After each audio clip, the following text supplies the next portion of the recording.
Padre Celestial, vamos a ti, Señor, con humildad en nuestras vidas, reconociendo que tú eres el dueño de nuestras vidas y te agradecemos porque tú lo diste un día más. Señor, en este momento, tus hijos se han reunido para aprender de tu palabra, para poder hacer hacedora de ella también. Y te pedimos, Señor, que nuestra mente y nuestro corazón pueda ser netamente a este estudio, Señor, que enriquece nuestras vidas, saber también lo que tú quieres que nosotros hagamos como tus hijos. Quédate con nosotros, Señor Jesús, te lo pedimos en el nombre de Cristo, nuestro Salvador. Amén. Amén. Amén. Muchas gracias, mi hermana Angélica. Queridos hermanos, podemos abrir nuestras Biblias en el capítulo 15 del libro según San Mateo. Y le voy a pedir a mi hermana Elena que lo pueda leer desde el capítulo del versículo 21 hasta el 39. Ya. Capítulo 15, versículo 21 al 39. Amén. Bueno, leemos la palabra del Señor. Una gentil muestra su fe. Saliendo Jesús de allí, se fue a la región de Tiro y de Sidón. Y aquí una mujer cananea que había salido de aquella región clamaba diciéndole: Señor, hijo de David, ten compasión de mí. Mi hija es gravemente atormentada por un espíritu, atormentada por un demonio. Pero Jesús no le respondió palabra. Entonces, acercándose sus discípulos, le rogaron diciendo: despídela, pues da voces tras nosotros. Él respondió, dijo: no soy enviado sino a las ovejas perdidas de la casa de Israel. Entonces ella vino y se postró ante él, diciendo: Señor, socórreme. Respondiendo él, dijo: no está bien tomar el pan de los hijos y echarla a los perrillos. Y ella dijo: sí, Señor, pero aún los perrillos comen de las migajas que caen de la mesa de sus amos. Entonces respondiendo Jesús dijo: oh mujer, grande es tu fe, hágase contigo como quieres. Y su hija fue sanada desde aquella hora. Pasó Jesús desde allí y vino junto al mar de Galilea, y subiendo al monte se sentó allí. Y se le acercó mucha gente que traía consigo a cojos, ciegos, mudos, mancos y otros muchos enfermos. Y los pusieron a los pies de Jesús y los sanó. De manera que la multitud se maravillaba, viendo a los mudos hablar, a los mancos sanados, a los cojos andar y a los ciegos ver, y glorificaban a Dios de Israel. Y Jesús, llamando a sus discípulos, dijo: tengo compasión de la gente, porque ya hace 3 días que están conmigo y no tienen qué comer, y enviarlos en ayuna no quiero, no sea que desmayen en el camino. Entonces sus discípulos le dijeron: ¿de dónde tenemos nosotros tantos panes en el desierto para saciar a una multitud tan grande? Jesús les respondió: ¿cuántos panes tenéis? Y ellos dijeron: 7, y unos pocos pececillos. Y mandó a la multitud que se recostase en tierra, y tomando los 7 panes y los peces, dio gracias, los partió y dio a los discípulos, y los discípulos a la multitud. Y comieron todos, y se saciaron, y recogieron lo que sobró de los pedazos, 7 canastas llenas, y eran los que habían comido 4,000 hombres, sin contar las mujeres y los niños. Entonces, despedida la gente, entró en la barca y vino a la región de Magdala. Amén. Amén. Gracias, mi hermana Elena. Para contextualizar un poquito y hacer recuerdo de lo que habíamos visto en el estudio anterior, ¿cierto? Lo vamos a resumir en un solo versículo, en el versículo 20. Y hablábamos que la esencia de los pasajes que habíamos visto en la clase anterior era que se presentaba y que Jesús, ¿cierto?, hace una presentación de 2 sistemas. en estos dos sistemas religiosos, el de Jesús, ¿cierto? Y el de los fariseos. ¿Se acuerdan cuando fue la discusión con los fariseos y donde él les dice que lo malo venía del corazón, ¿cierto? Y no las señales externas como el lavado de manos o que los discípulos estuviesen comiendo sin haberse lavado las manos. Por lo tanto, lo relevante estaba en el versículo 20 que dice que es una confrontación entre dos sistemas, el que presentaba nuestro Señor Jesucristo y el de los fariseos. O sea, el espiritual del corazón y el de los fariseos por medio de ritos externos, ¿cierto? Que ellos se fijaban en lo que la gente hacía más que lo que de verdad había en el corazón. En el fondo, ellos se fijaban en los mandamientos, en las tradiciones, el Señor se fijaba en el corazón. Aquí nosotros nos vamos a adentrar ahora en el versículo 15 y podemos ver otro retiro de nuestro Señor Jesús, siempre en busca de buscar un descanso y de poder enseñarle a los discípulos sin interrupciones. Y la verdad que era una situación muy difícil, porque generalmente las multitudes lo seguían. Lo bonito es que él siempre enseñaba y enseñaba de camino. Y así nos dice el relato, en camino. Siempre él estaba en movimiento, hacia una ciudad, hacia los caminos, hacia un nuevo pueblo, por las orillas del mar de Galilea, hacia las afueras del mar, pero siempre en camino, de camino. Era un misionero, era una persona que de verdad él buscaba a la gente. Por lo tanto, y la gente lo buscaba a él.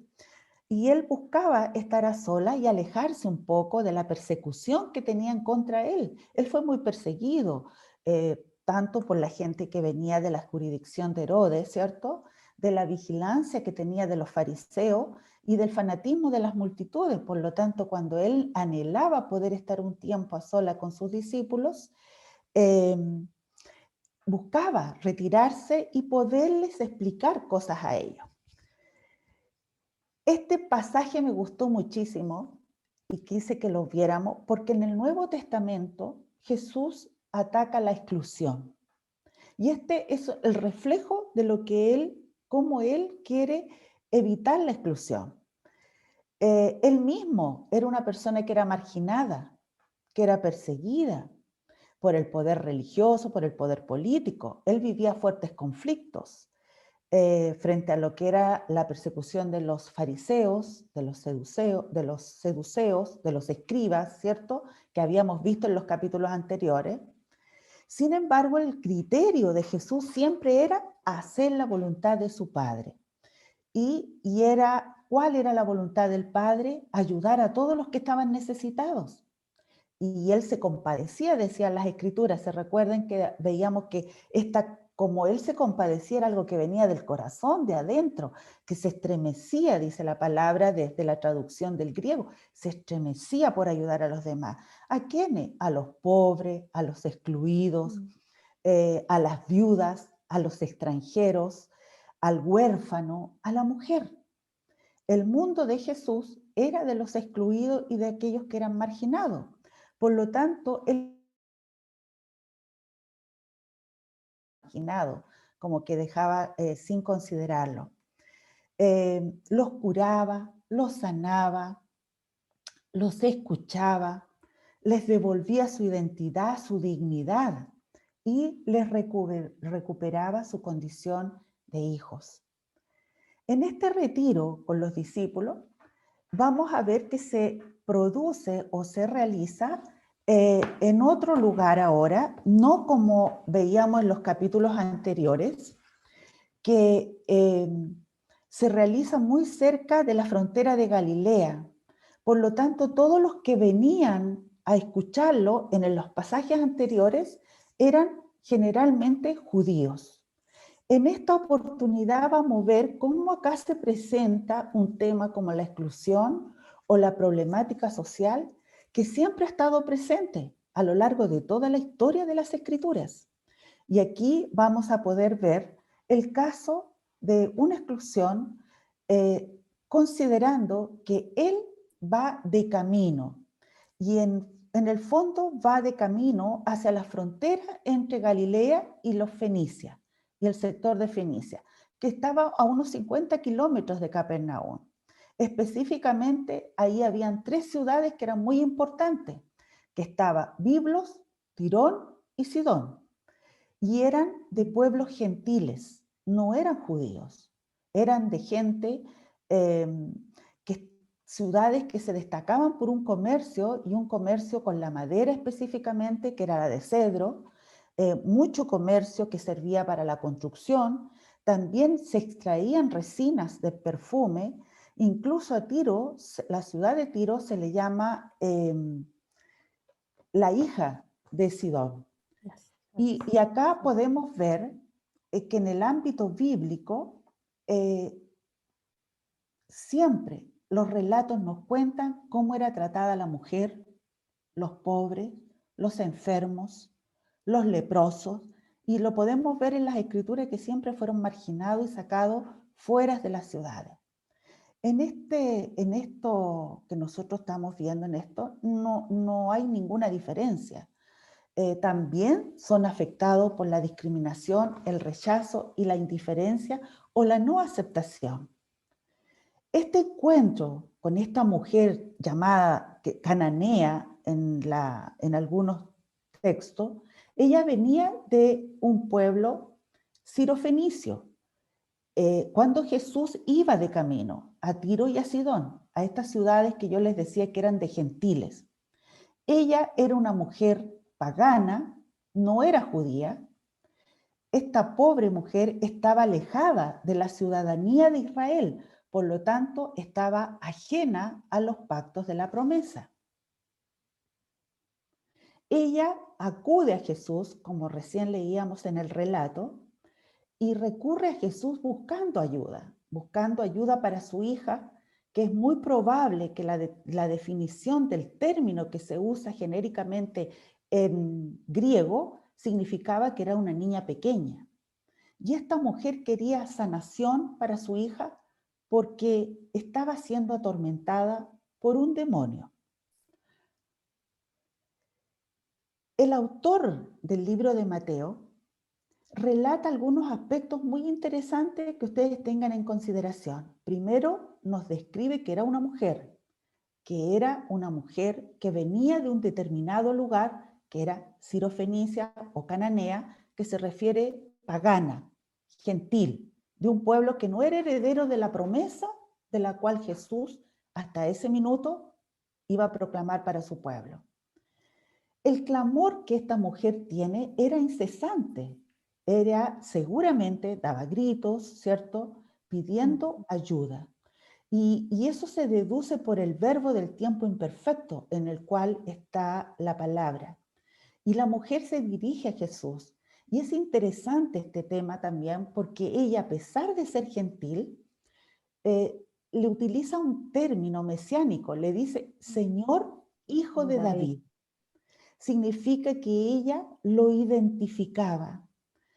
Es muy probable, dicen algunos comentaristas, que esto se deba a que la fama de Jesús y lo que él desarrollaba de traer sanidad, palabra, que curaba a muchos enfermos, ¿cierto? Se haya difundido, tanto que también llegó al pueblo gentil su fama. Se piensa que por eso ella lo identifica y lo llama por Señor, hijo de David. O sea, su fe estaba depositada y creía que él era hijo de David.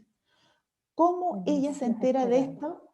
Seguramente por la proclamación de que eran muchas las multitudes que seguían a Jesús y seguramente se hablaba mucho de su ministerio. ¿Cuál es la respuesta de Jesús a este clamor tan incesante de esta mujer? La verdad es que es extraño porque fue de silencio. Él no responde inmediatamente a esta mujer. Y esto llama muchísimo la atención porque si ustedes pueden observar en otros relatos, generalmente Jesús inmediatamente miraba al necesitado y le satisfacía su necesidad. En este caso, el lloro, al revés, el lloro y el clamor de esta mujer molesta a los discípulos. Ellos querían deshacerse de ella de la misma manera que lo habían hecho con aquellas multitudes, lo recuerdan que vimos la semana pasada de los 5.000 hambrientos. O sea, deja que ellos se vayan, ¿cierto? Que grita mucho, está molestando. Por lo tanto, seguramente se entendía que además entre los que acompañaban a Jesús, que esta mujer era sirofenicia, era una mujer pagana. Y la respuesta que le va a dar Jesús da cuenta que él entendía quién era o de dónde provenía. La respuesta de él era: no eres judía, o sea, eres una mujer pagana. Y esta pobre mujer estaba totalmente alejada de la ciudadanía de Israel y de los pactos de la promesa que tenía el pueblo de Israel. Entonces Jesús, la respuesta que le da: no he sido enviado. No he sido enviado, ¿cierto?, sino a las ovejas perdidas de la casa de Israel. En otras palabras, Jesús le está indicando a esta mujer que la prioridad de su misión eran las ovejas perdidas, pero de la casa de Israel. No era para los gentiles, no era para los paganos, no era para el lugar de donde esta mujer venía.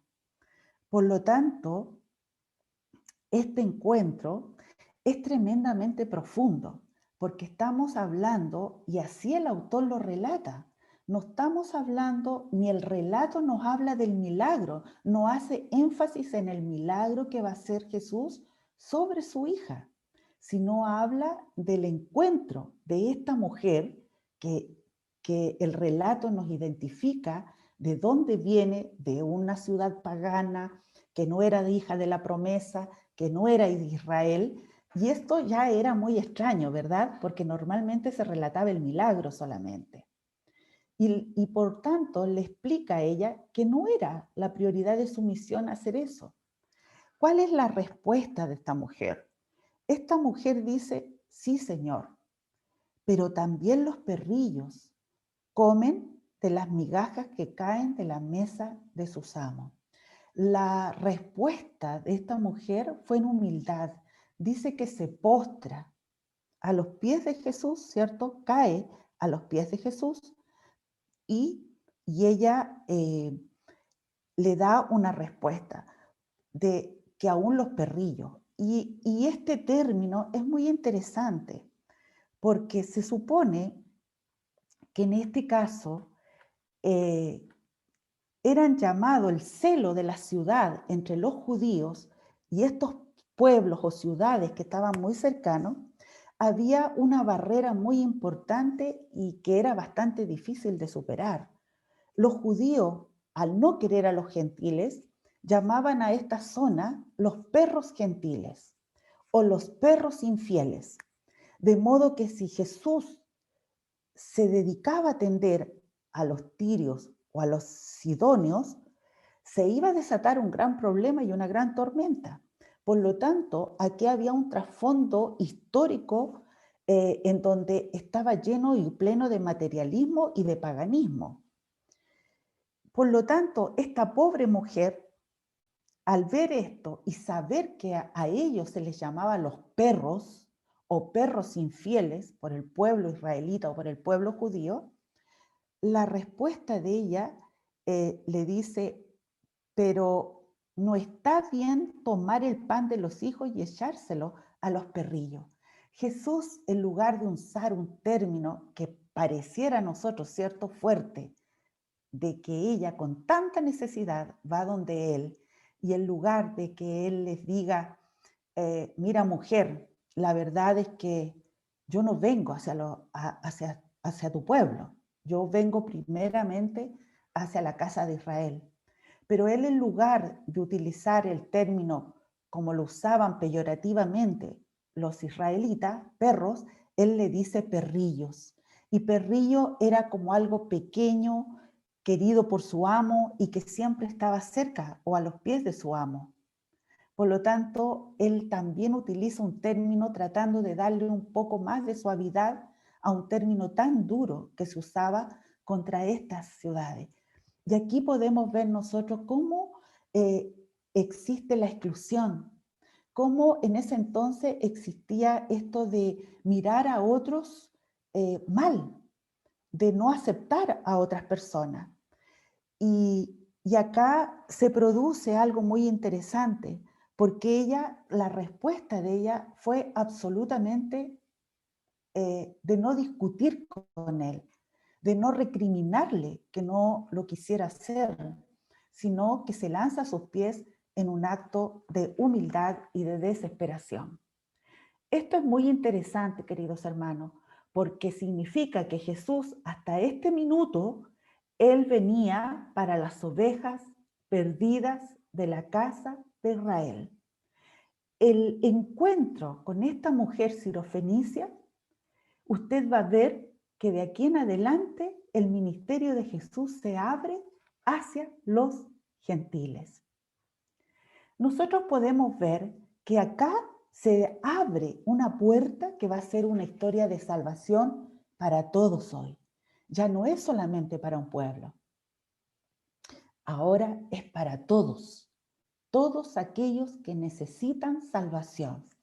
Por lo tanto, el punto focal de este pasaje es que Él ha venido no solamente, en un inicio solamente venía a las ovejas descarriadas de la casa de Israel. Y esto es tan interesante que el autor hace con mucha intención describir a esta mujer sirofenicia y no va a enfocar el milagro, sino va a detallar el diálogo que se produce entre esta sirofenicia y Jesús, o esta cananea y Jesús. Podemos ver que acá era muy interesante porque esta mujer tuvo un valor extraordinario para tratar de acercarse, aún sabiendo que con estas acciones estaba rompiendo límites. Recuerde usted que la mujer no podía acercarse. Recuerde usted que había una marginación de la mujer culturalmente, socialmente y religioso. Por lo tanto, incluso entre los pueblos podemos ver esta barrera que existía, que se trataban en forma tan peyorativa, tan despectiva, tan poco amable entre ellos. En estos versículos se hace muy evidente el protagonismo de esta mujer y podemos ver que el libro, según San Mateo, la presenta primero como una mujer, pero además pagana, y además le da cuenta del origen de su pueblo, que era cananea o sirofenicia. ¿Qué hace Jesús ante esta mujer? Que hasta aquí su enfoque era venir a los de la casa de Israel, a los perdidos de la casa de Israel. La respuesta de él elogió, ¿cierto? Oh mujer, grande es tu fe, que te suceda como deseas. Él elogió la fe de la mujer y sanó a su hija. Pero por otro lado, podemos ver a estos otros actores como Israel rechazando a Jesús.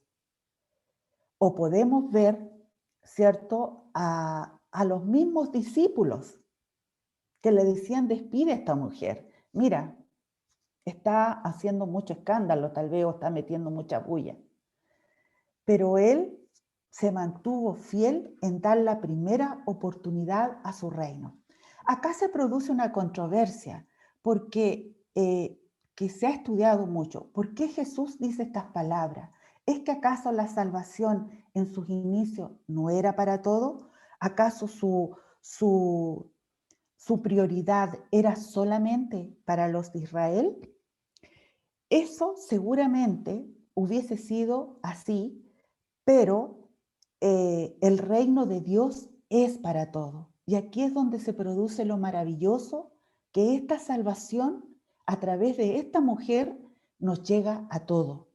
¿Qué significa eso? Que Jesús, frente a este hecho, está desafiando las prácticas culturales, se está enfrentando a los poderosos de esa época y para estar con aquellos que son excluidos. Qué extraño que en su inicio, cuando alimentó a las otras multitudes, lo hizo cerca de Galilea con judíos. Vamos a ver acá que acá lo hace con todo tipo de gente. Y estos judíos que con tanto desprecio le llamaban perros a los de esta zona, aquí podemos ver, ¿cierto?, el desprecio y el rechazo hacia estas personas consideradas inmundas. Y por otro lado, podemos ver cómo Jesús, ¿cierto?, utiliza otro término, perritos o perrillos, que es un diminutivo. Ahora, este encuentro de esta mujer entre Jesús y esta mujer griega, sirofenicia de nacimiento, es la historia de salvación para todos nosotros. Es la apertura del evangelio para los gentiles a través de dos mujeres excluidas. Una mujer que era extranjera, con una madre enferma, una hija enferma y una madre extranjera. Es el anuncio de Jesús hacia los gentiles. Por lo tanto, los excluidos, los pobres, los marginados, son los destinatarios de la misión donde Jesús viene a instaurar este reino. Qué extraño que mientras esta experiencia tan renovadora de la fe no se manifiesta entre los discípulos y los fariseos. En cambio, sí se realiza de una manera maravillosa entre paganos. El pueblo de israelita lo rechaza, pero sí es aceptado por los gentiles.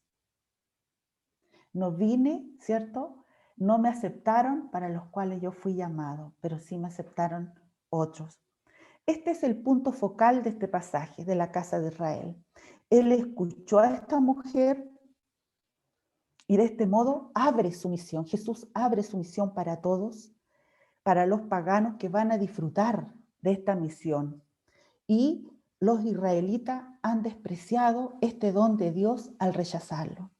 La respuesta, oh mujer, grande es tu fe, que suceda como tú deseas. ¿Qué dijo esta mujer que conmovió a Jesús? Y aquí viene la participación de ustedes. ¿Qué fue lo que hizo esta mujer tan extraordinario de acuerdo a este relato que hace que Jesús se conmueva de esa manera? Y reflexionemos qué importancia tiene lo que decimos a Dios. Que la respuesta y el trato que esta mujer tuvo con Jesús, fíjese que lo hizo cambiar porque en un inicio le dio otra respuesta. Pero luego, al ver la reacción de esta mujer, él cambia y él dice, oh mujer, grande es tu fe. Por lo tanto, qué importante es cómo o qué decimos a Dios. ¿Y qué hace la diferencia aquí? ¿Qué hizo la diferencia? Les invito a que reflexionemos y que si alguien quiere participar y opinar, ¿qué dijo esta mujer? Y lo podemos ver en el relato. ¿Qué dijo esta mujer que conmovió tanto a Jesús? ¿O qué hizo esta mujer? Porque ella hizo y dijo.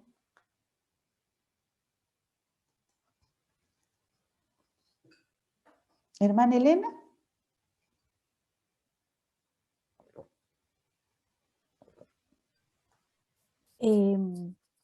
¿Qué fue lo que hizo? De acuerdo al relato que estuvimos leyendo y escuchando de toda la explicación que nos acaba de dar, esta mujer primero daba gritos, sin importar lo que pudiesen decir de ella, pero era tanta su desesperación.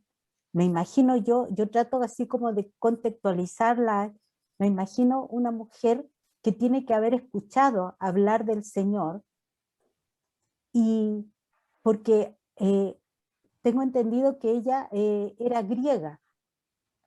Entonces, al ser griega, me imagino que antes habrá probado con muchos otros, de otras formas de sanar a su hija, ¿cierto? Claro. A lo mejor, porque los griegos tenían muchos dioses, entonces habrá buscado muchas otras formas de sanidad quizás para su hija.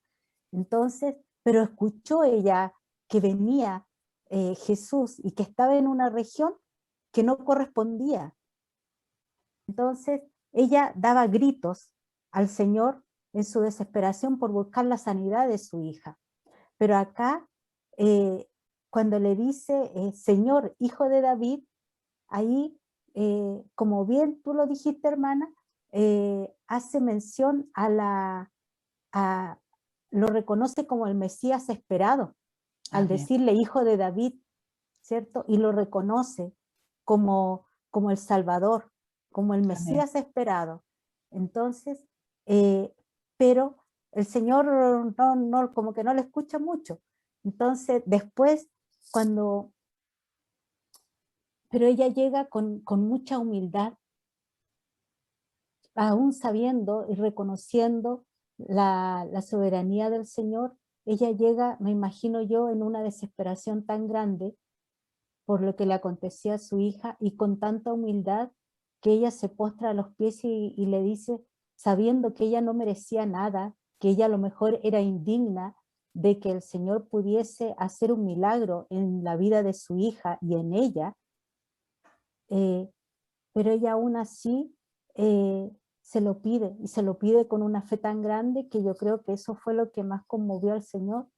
Amén. Y esa humildad al decirle, al reconocer que ellos no merecían que el Señor hiciera nada por ellos, porque ella se reconoce como perrilla, o sea que aún los amos tiran la comida que los perrillos comen de lo que caen de la mesa de sus amos, o sea, ella aún se identifica y acepta esa forma de expresión que tenían los judíos en llamarles perrillos. Entonces ahí se muestra una humildad muy grande, pero Amén. también una fe tremenda. Amén. Eso podría aportar, hermano.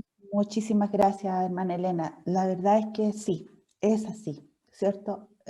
A Jesús le conmueve, ¿cierto?, la fe de esta mujer. Y, y un hecho que puede haber ocurrido, que ella tuviese tanta desesperación, que es terrible que una hija estuviese endemoniada.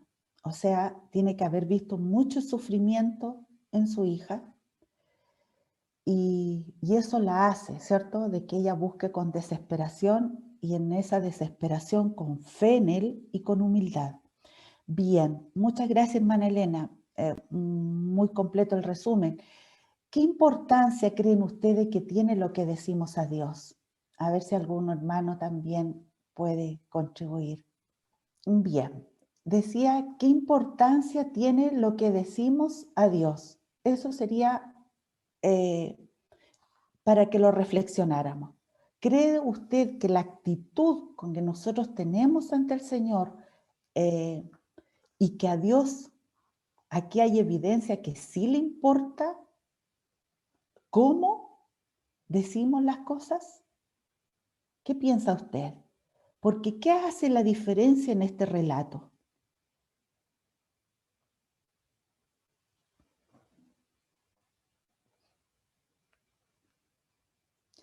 Recuerde que la actitud de él era una cuando parte la petición de esta mujer, y posteriormente, al ver la actitud de ella, la cambia, modifica.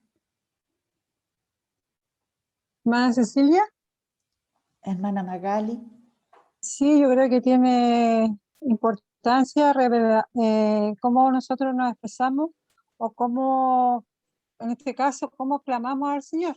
Muchas veces, cuál es nuestro fervor, cuál es nuestro clamor, y también la importancia de la fe también que tenemos. Porque si vemos el ejemplo de esta mujer, ella clamó con desesperación, con un deseo infinito de salvar de sanar, que su hija fuera sanada, clamó, dice, gritó. Y también la fe, es decir, ella tenía mucha fe de que su hija iba a ser sanada. Entonces yo creo que también tiene mucho que ver cómo nosotros oramos, cómo nosotros clamamos al Señor, cuál es nuestro fervor y cuál es nuestra fe frente a eso. Amén. Amén. Gracias, mi hermana Magali. Así es, ¿cierto? Podemos decir que tocamos el corazón del Señor, que podemos conmoverle y tocarle y Él puede moverse al ver la fe. Recuerde que siempre se movía al ver la fe de ellos. Posterior a esto, el relato continúa con Jesús que alimenta a los 4.000. No pierda de vista que con este relato de esta mujer sirofenicia o que sana a la hija de una mujer cananea, se abre la posibilidad de que el evangelio va para los gentiles.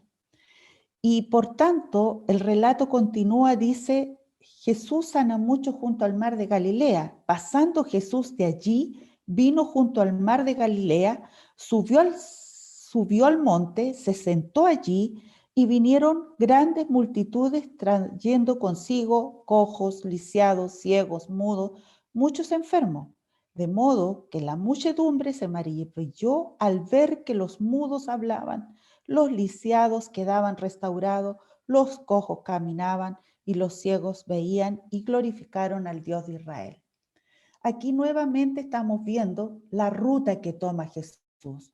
Y esta ruta que cuando dejó la ciudad de Tirón, en el libro de Marcos lo relata mucho más claro, dice que pasa al norte de Sidón, que hacia el este, cruzando el río Jordán, o sea, nuevamente llegó a Decápolis, que es al sudeste del mar de Galilea. Y aquí podemos ver que él hace toda esta vuelta para evitar a Herodes, que lo buscaba, ¿cierto? Y nuevamente está en territorio de gentiles, donde no llegarían los fariseos, que eran, ¿cierto?, la autoridad política, religiosa. Y recordemos que este es el tercer de 4 retiros que realiza Jesús. La alimentación de los 4.000 pudiera ser muy similar a la que ocurre de los 5.000. ¿Se recuerda? La que leímos la semana pasada. La alimentación, yo les quise hacer una diferencia para que usted pueda comprender por qué se relatan dos. La alimentación de los 5.000 fue relatada en los 4 evangelios. Sin embargo, esta de los 4.000 solamente se encuentra en el libro de Mateo y Marcos. La anterior, se recuerda que yo le contaba que era del mar de Galilea, pero la gente era de Galilea, por lo tanto, todos los que acudían cerca del mar de Galilea eran judíos. Significa que la alimentación de los 5.000 era para la mayoría de los judíos. En cambio, esta recuerde que está en territorio gentil, por lo tanto, es más al sur. Seguramente habían solamente gentiles. En esta ocasión, los discípulos no mandaron a Jesús que despidiera a la gente, como en el caso de los 5.000. Jesús en ambas ocasiones siempre y en todo momento manifestaba compasión por la gente necesitada. En esta de los 4.000 podemos ver el doble uso del número simbólico 7. ¿Cuántos eran los panes que había? 7, ¿verdad? Y unos pocos pececillos. En cambio, recuerde usted que en la anterior habían 5 panes y 2 peces. Acá vamos a ver que se utiliza mucho el número 7, simbólico. Son 7 panes y algunos pececillos, ni siquiera eran peces, pececillos, y se llenan 7 cestas. Esto tiene un valor simbólico, significaría la perfección.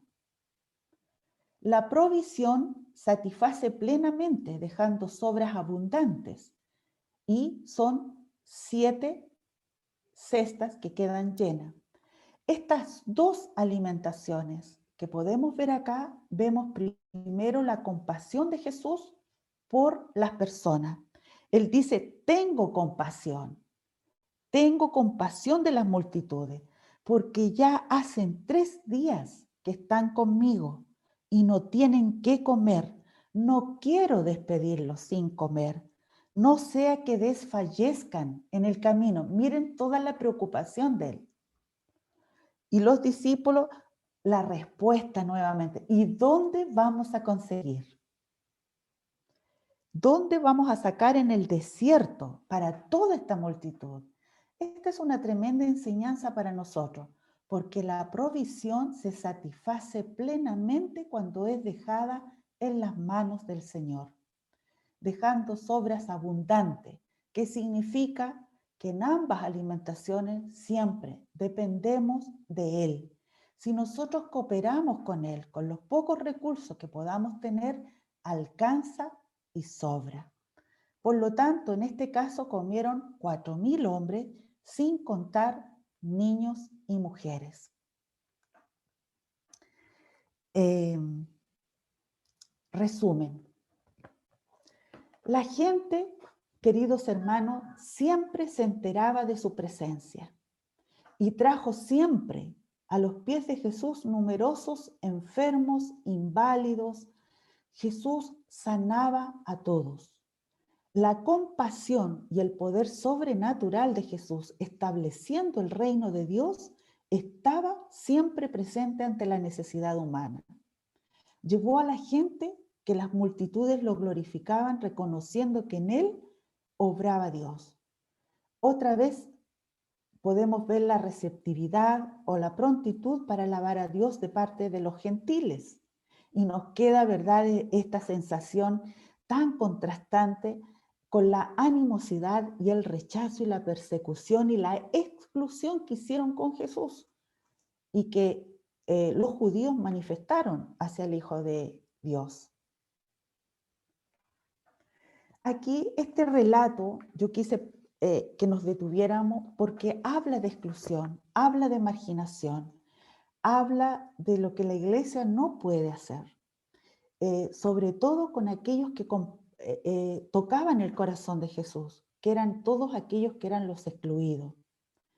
Y acá voy a dejar de compartir para poder verles, y la pregunta que quiero dejar es ¿qué reflexión le dejan a usted estos relatos escriturales?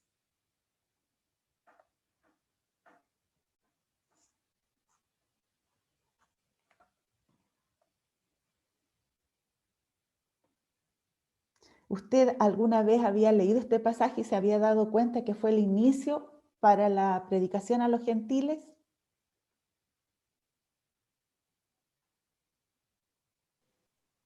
La verdad ¿No? no lo habíamos mirado por ese lado. Es decir, siempre uno, cuando leía ese relato, más que todo resaltaba la importancia, la fe de la mujer frente a Jesús y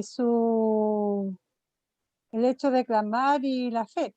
Pero no, yo no lo había visto desde el punto de vista de que abre esa puerta para que también sea Jesús llegue también esta sanidad o estos milagros o la salvación al pueblo gentil. Nunca lo vi que esta era la puerta, nunca lo miré de ese punto de vista.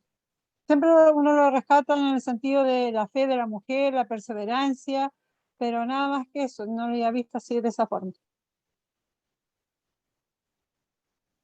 Es un relato precioso, es un relato precioso, muy hermoso. ¿Qué reflexión le deja a usted? ¿La iglesia puede excluir, puede marginar, puede bueno, ser tía, racista? bueno, tía Araceli. Cecilia, comentar que también lo que decía la tía Magali, el tema de que, bueno, yo no tenía el conocimiento en verdad de que aquí empezaba un poco la extensión de la sanación hacia a las demás personas que son externos del pueblo de judío. Y en verdad fue como la apertura para todo hasta el día de hoy, para hacia nosotros que se extendió. Si lo pensamos mucho más en el contexto de nuestra vida actual ahora.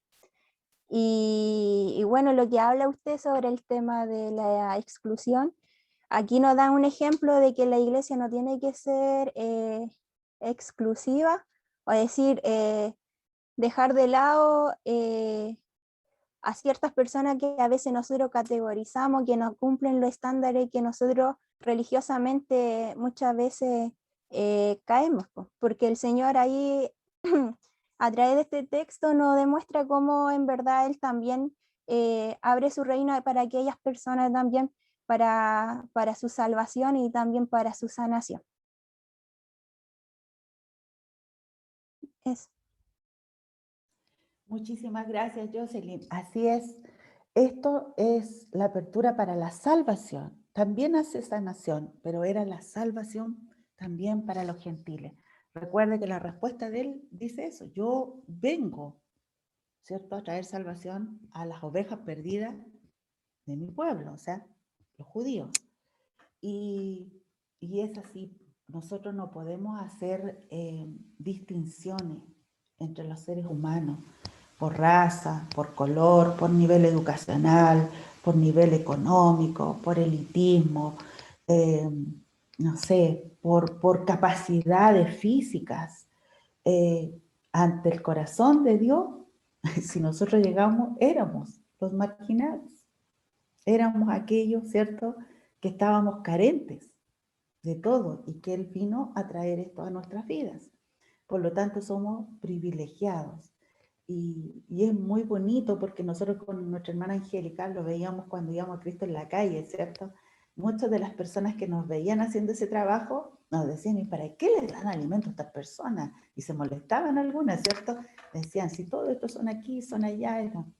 Pero cómo Dios a veces, a través de estos gestos de amor, y a mi hermana Angélica siempre le decían, gracias, a través de usted, Diosito es bueno. Ellos veían, no a nosotros, porque yo creo que ni se acuerdan de los nombres de las personas, pero sí veían un acto de amor, sí veían un acto y era de esperanza, y muchos nos permitían poderles compartir. Bueno, Ángel nos acompañaba, Jocelyn, la Mónica, ¿cierto?, cuando se hacía ese bonito trabajo. Entonces, nosotros nunca debemos hacer eso. Nuestra mesa no debe ser de patitas cortas, debe ser de patitas largas para que quepan muchos debajo. Que a veces creemos que el pan de Dios, la palabra de Dios, es solamente para los hijos. Es para todos, es para todos. ¿Qué otra reflexión creen ustedes que se puede extraer de acá? Hermana Cecilia. Mi hermano Benedicto, buenas noches, un gusto Buenas noches. de verle. Llegué un poco atrasado porque estaba malo el reloj del No celular. se preocupe, no se preocupe. Yo veo aquí la manera como Jesús enseña, porque los discípulos eran judíos y tenían todas sus costumbres, su manera de ser, sus hábitos, su enseñanza, que no era fácil que de la noche a la mañana ellos pudieran superar esas limitaciones. Entonces, yo veo que aquí hay varias lecciones para mí. En el caso de la mujer sirio-fenicia, Jesús, cuando ella empieza a clamarle, Jesús no le responde palabra, pero desde un punto de vista pedagógico, quiere ver la reacción de los discípulos. Inmediatamente los discípulos le dicen, despídela. Ellos con eso evidenciaron su formación judía. Entonces él le dice, ahí recién entraba en diálogo con la mujer y le dice que no es enviado sino a las ovejas perdidas de la casa de Israel. Yo creo que en ese momento los discípulos vieron que bien, el maestro está dentro de la línea de los judíos. Entonces la mujer sigue insistiendo. Y Y al final él muy sabiamente, como usted le señaló, no está evidenciado el milagro, sino que le dice, hágase como quieres, por tu fe. Y después de esa lección, cuando sana a muchos, como usted dijo en Decápolis, él se siente con más libertad para hacerlo porque ya los discípulos estaban dando vuelta en su mente un cambio, un cambio. Y en la alimentación de los 4.000, yo veo que está refrendando lo que anteriormente había sido motivo de controversia cuando los fariseos dijeron que no se lava las manos antes de comer. Eran gente que estaba 3 días en el desierto. 3 días. Claro, y hace que los discípulos le repartan el pan superando esa otra barrera, sin lavarse las manos. Entonces, yo lo veo desde el punto de vista de la manera como Jesús enseña, y nos enseña a nosotros también. Él es muy delicado con nosotros, no va a la confrontación Jesús con nosotros, sino que poco a poco va sacando aquellas cosas que realmente no nos sirven para crecer. Yo lo veo así, veo un Jesús tremendo, en el sentido de que no solamente allí, sino que Él sigue haciéndolo hoy también con la iglesia y con cada uno de nosotros. Nos ama a cada uno de nosotros con todo lo que somos, pero trata de enseñarnos para superar algunas cosas que Él entiende que son algunas veces trabas. Pero yo lo veo muy compasivo y con nosotros, muy cariñoso. Gracias, hermano. Muchísimas gracias, mi hermano Benedicto. Así es, a veces tenemos que, ¿cierto?, rasgar vestiduras de tradiciones, porque Él siempre está haciendo algo nuevo. Él siempre está enseñando algo nuevo.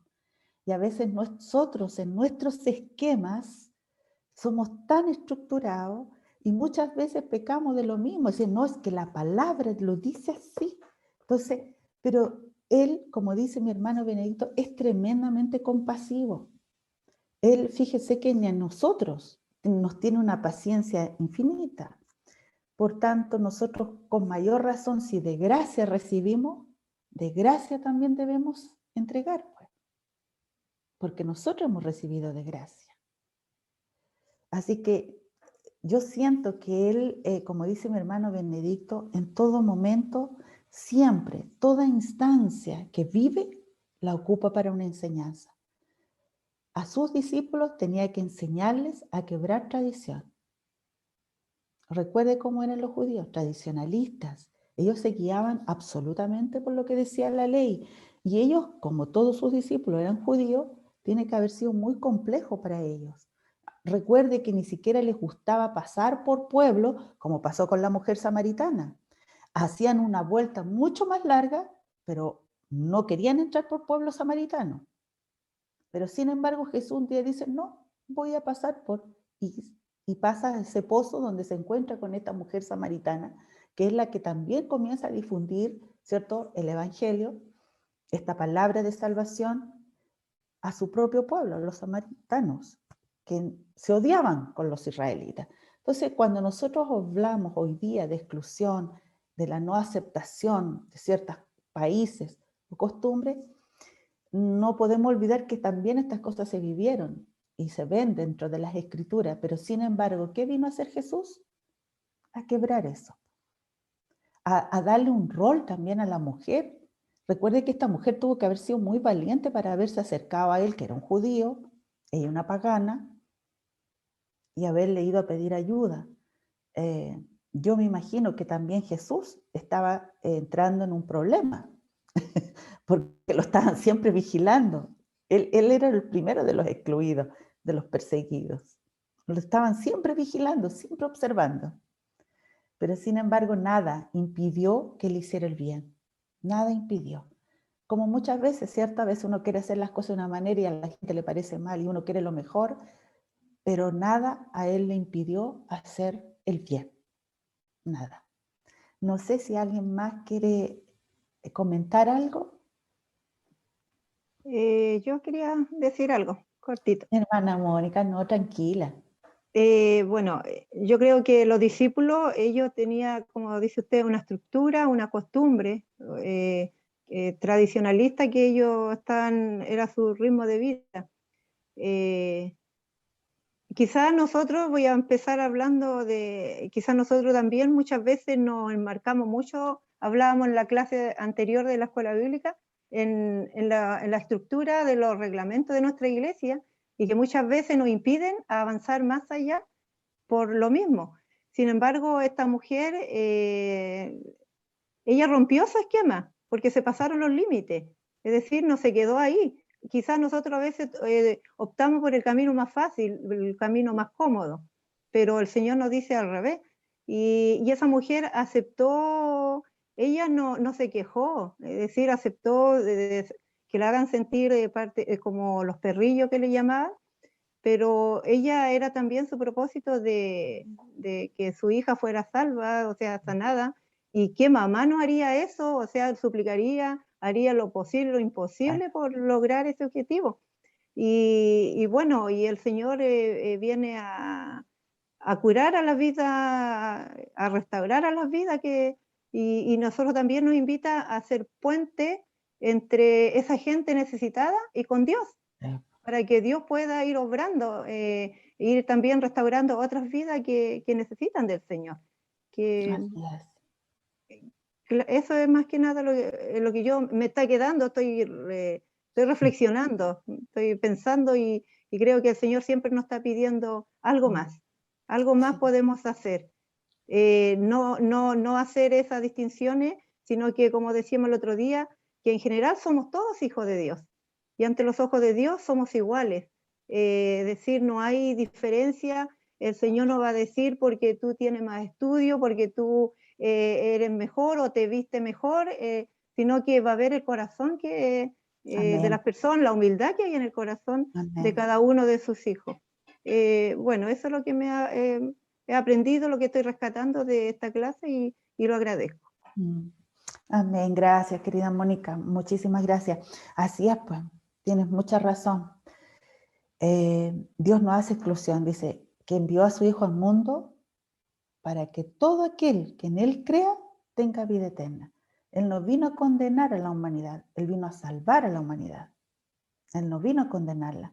Entonces, a veces la estructura que nosotros tenemos, generalmente la estructura más de tipo protestante, muchas veces decimos, podríamos caer, ¿cierto? No, ellos no creen en Dios, están perdidos. Nosotros creemos, pero Dios no desea eso de nuestro corazón. Desea que todos sean alcanzados, que todos sean alcanzados. Así es que muchas gracias, Mónica, porque de eso se trata el estudio, más que aprender el lugar, los kilómetros donde queda una ciudad o un versículo de memoria, es la reflexión y la enseñanza que trae a nuestras vidas los relatos. Porque lo demás lo podemos buscar en un libro, lo sacamos y lo leemos. Está. Pero lo que no está en los libros es lo que Dios quiere revelar a nuestras vidas, a nuestro corazón, por medio de la reflexión, el análisis, por medio de la ayuda de su Espíritu Santo cuando nosotros estudiamos las Escrituras. Así que eso es lo bonito, que nos quedemos pensando, meditando, reflexionando. Así es que si no hay nada más que agregar, recuerde, no se olvide, ¿qué diferencias hay entre las dos alimentaciones que hizo Jesús, ¿cierto? El partir el pan. El partir el pan. Recuerde lo que significa el partir el pan. Partir el pan Él es el pan de vida. Lo hizo con los 5.000, ¿cierto? Para los pueblos israelitas, que venían todos hacia Galilea, y el otro para con los gentiles, que eran pueblos gentiles. Y con ambos partió el pan. Y ahí se hizo lo perfecto. ¿Cuántos panes? 7. ¿Cuántas canastas? 7. Perfecto. Se cerró todo. Se cumplió para los dos pueblos. No se olvide de las diferencias que pueden haber. El otro son 5 panes, 2 peces. Así que, bien. Vamos a orar. Le vamos a pedir a mi hermana Magali que nos haga esta oración para ir terminando el estudio. Ahí está.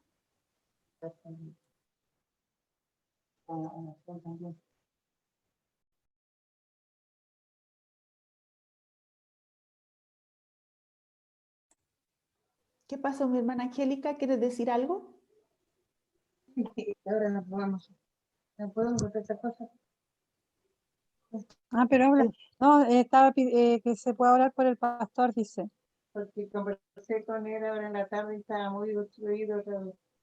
Ah, ya. Amén. Amén. Amén. Oremos. Amén. Señor Jesús, en esta hora, Señor, un grupo de tus hijos, Señor, estaba, Señor, estudiando tu palabra, con el deseo de aprender, de poder reflexionar, Señor, lo que tú nos quieres entregar. Gracias, Señor, por esta oportunidad que tú nos das de aprender cada día, de lo que tú, Señor, nos quieres enseñar, de lo que tú quieres, Señor, que nosotros aprendamos y podamos llevarlo a cabo también, Señor, no solamente dejarlo en nuestros corazones o en nuestra retina o en nuestra memoria, sino que también tú nos pides que todo lo que tú nos enseñas, Señor, podamos llevarlo, vivenciarlo en el día a día, Señor. Padre bendito, gracias por la profesora, gracias por cada uno de los alumnos que tuvimos, Señor, en esta clase. Sabemos que es de bendición para cada uno de nosotros, Señor. Padre amado, en esta hora también te pedimos especialmente por la salud de nuestro pastor, que estaba más complicado su habla, Señor. Señor, sé tú allí obrando, sé tú allí sanando, sé tú restaurando, Señor, esa vida, ese cuerpo, Señor. Sabemos que tú le bendecirás, que tú le restaurarás, que tú estarás con él, Señor, fortaleciendo su vida, Señor. Esa es la confianza, Señor, que tenemos, tus hijos, que tú obras, Señor, así como esta mujer que clamaba con fe. También nosotros clamamos en esta hora con fe y con la seguridad y la confianza, Señor, que tú actuarás, que tú estarás allí en medio, Señor, de la vida de nuestro pastor, como también de su familia, Señor. También con nosotros, Señor, en el día a día, en todo lo que tenemos que enfrentar, Señor. Señor, confiamos en ti y esperamos en ti. Tu voluntad, Señor, que siempre es la mejor para nuestras vidas. Sabemos que tu amor y tu misericordia se renuevan cada día y esa es la confianza que tenemos en esta hora. Te lo rogamos y te lo pedimos en el nombre de Jesús. Amén.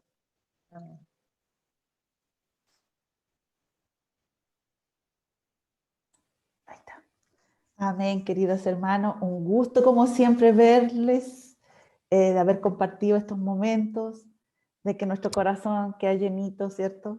De lo maravilloso que es nuestro Señor. Así que nos vemos. No sé si mi hermano Benedicto y los hermanos de Linares están participando en las oraciones de la noche. La hermana Magali me envió un calendario y yo estoy tratando de reestructurar mi tiempo todo para yo participar, todo, porque Amén. quiero estar presente en todos los eventos de la iglesia. Amén. Y que Hermano tengo el Benedicto, sí. el otro día conversamos, es una bendición para nosotros poderles tener con nosotros. Es una bendición. Así que estamos muy contentos. Mi hermana Angélica dábamos gracias el otro día, con mi hermana Magali. Y todos los hermanos estamos muy felices de poder tenerles a ustedes también con nosotros. Enriquecen las clases, enriquecen nuestra unidad como iglesia. Así que muy contento de tenerles acá. Así es que mis hermanos, me despido, nos estaremos viendo, parece que la próxima semana le tocaría al pastor Mora, si Dios así lo permite, y si no, ahí estaremos viendo otro estudio, seguiríamos con el capítulo 16. Así que muchas bendiciones para todos ustedes. Igual para ustedes. Igual para Chao, ustedes. chao. Chao, Yo chao. muestro el Chao. gatito. A ver, Gatito. a ver, Gatito. muéstralo. Canola. ¡Oh, qué lindo! Mi Lolita, mi Lolita. Es bonito. Yo que llegué y vino para acá. Gracias, tía Silvia. Ya, un beso. Gracias. Que estén muy bien. Chaito. Adiós. Que Chao. estén Chao. bien. Chao. Chao.